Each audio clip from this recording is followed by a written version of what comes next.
7위, 뉴진스 방해하는 방시혁?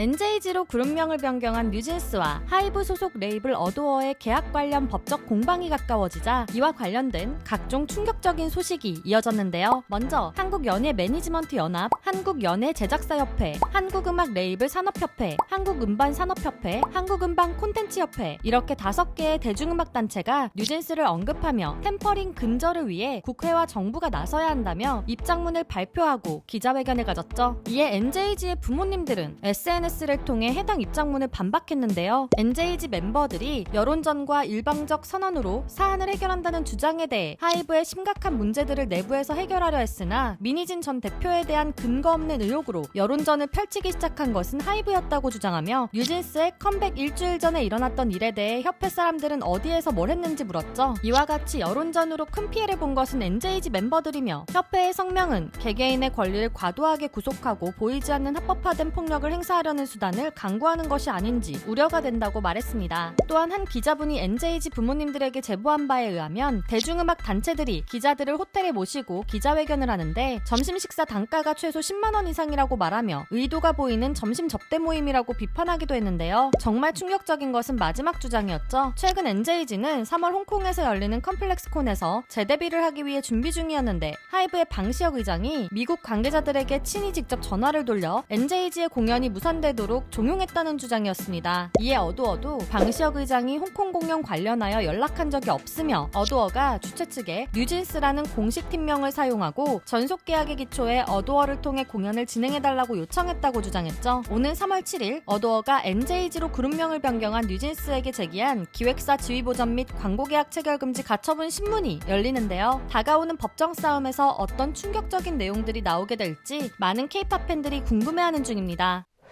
6위, 하츠투하츠 대 키키. K-팝 팬들이 최근 흥미롭게 지켜보는 두 걸그룹의 데뷔가 있습니다. 먼저 SM이 창립 30주년을 데뷔시키는 신인 걸그룹 하츠투하츠. 오랜만에 SM식 뭘 좋아할지 몰라 다 준비해봤다는 느낌의 무려 8인조 걸그룹인데요. 2006년생의 리더 지우를 비롯하여 인도네시아 발리 출신의 2006년생 카르멘, 2007년생 유아, 캐나다에서 학창시절을 보낸 2007년생 스텔라, 2008년생 주은, 2008년생 에이나, 2009년생 이안, 그리고 막내인 2010년생 예온으로 구성된 걸그룹이죠. 매력적인 멤버들로 구성된 하츠투하츠는 2월 24일 첫 싱글 더 체이스로 데뷔하는데요. 몽환적인 사운드와 보컬 멜로디가 신비로운 묘한 분위기로 또 다른 세계의 SM 걸그룹을 만날 수 있을 것 같습니다. 그리고 SM 신인 걸그룹과 묘한 대결 구도를 보여주는 아이브의 여동생 그룹 키키도 24일 선공개곡을 발표하는데요. 지난 16일 기습 공개된 아이두미 뮤직비디오로 자연 속 소녀 같은 멤버들의 모습을 공개했죠. 키키는 5인조 걸그룹으로 2006년생 리더 지유부터 2005년생 이솔, 2006년생 수희, 2006년생 하음, 그리고 막내인 2010년생 키아가 있는데요. 젠지미를 키워드로 Z세대 감성이라는 컨셉을 보여주는 중이죠. 2025년에 시작된 흥미로운 신인 걸그룹 대결, 여러분은 어떤 그룹에 더 눈길이 가시나요? 5위, 스트레이키즈 교통사고. 스트레이키즈의 멤버 필릭스가 교통사고를 당했습니다. 소속사 JYP는 지난 16일 SNS를 통해 필릭스의 부상 소식을 알렸는데요. 필릭스는 팬미팅 종료 후 귀가하던 도중 경미한 접촉사고가 있었으나 순간 필릭스의 체중이 팔로 실리면서 차량 내부 팔걸이에 부딪혀 골절상을 입게 되었다고 전해주었죠. 그러나 이후 정밀검사를 진행해보니 골절 흔적은 어린 시절에 생긴 것이며 현재는 해당 부위와 가까운 신경이 눌린 것으로 보인다고 알렸습니다. 이에 필릭스는 경과를 지켜보며 의료진 소견에 따라 적절한 치료를 받을 예정이라는데요. JYP는 필릭스의 건강과 회복을 최우선으로 고려하여 치료를 위한 최상의 환경을 제공하기 위해 최선을 다하겠다고 말했죠. 그래서 필릭스는 지난 16일에 있었던 팬미팅에 불참하게 되었는데요. 스트레이키즈는 팬미팅을 통해 팬들과 멋진 시간들을 가지고 팬들에게 올해 많은 것들을 준비하고 있고 여러분에게 닿기까지 진심으로 임하고 있으니 많이 기대해달라는 말을 전했죠. 필릭스가 부상에서 건강하게 회복하여 올해에도 스트레이키즈의 멋진 노래와 무대들을 보여주길 응원하겠습니다. 4위, 버추얼 그룹 최초의 빌보드 입성.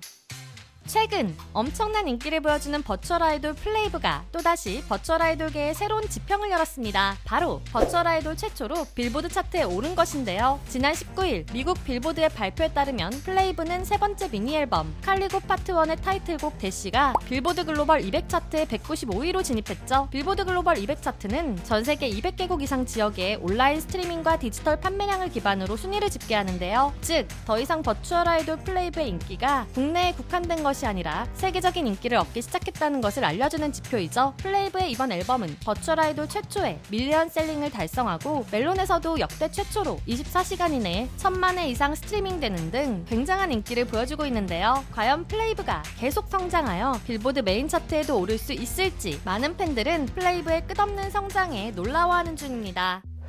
3위 롤라팔루자 헤드라이너.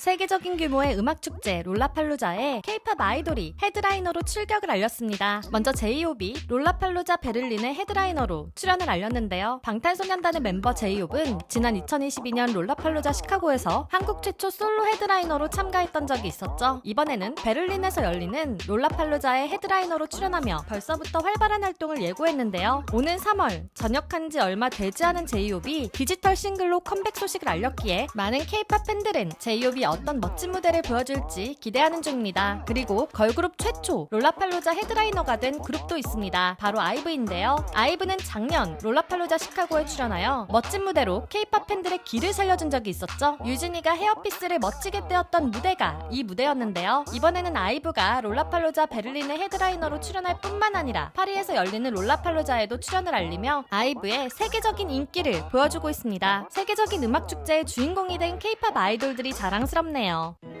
2위 걸그룹 최초 웸블리 입성. 드디어 블랙핑크의 완전체 활동 소식이 들려왔습니다. 최근 멤버들 모두 솔로 활동에 집중하고 있는 가운데 블랙핑크의 완전체 활동을 지원하는 YG는 블랙핑크가 오는 7월 고양 종합운동장 무대를 시작으로 엄청난 규모의 월드 투어를 시작할 예정이라고 했는데요. 전 세계를 돌아다닐 블랙핑크의 월드 투어 무대 중 눈에 띄는 공연장은 단연 영국 런던의 웸블리 스타디움이었죠. 웸블리 스타디움은 최대 9만 명을 동원할 수 있는 공연장으로 세계적인 가수들의 전설적인 무대가 탄생한 곳인데요. 지난 2019년 방탄소년단이 K-팝 아이돌 최초로 웸블리 스테디움에서 멋진 공연을 보여준 적이 있었죠. K-팝 걸그룹으로는 블랙핑크가 최초로 웸블리에서 공연하게 되었는데요. 놀라운 규모의 월드 투어 소식을 들은 팬들은 멋진 솔로 활동을 보여준 블랙핑크 멤버들이 곧 완전체로 다시 합쳐 놀라운 곡과 무대로 컴백하길 기다리는 중입니다. 1위 배우 김세론 사망.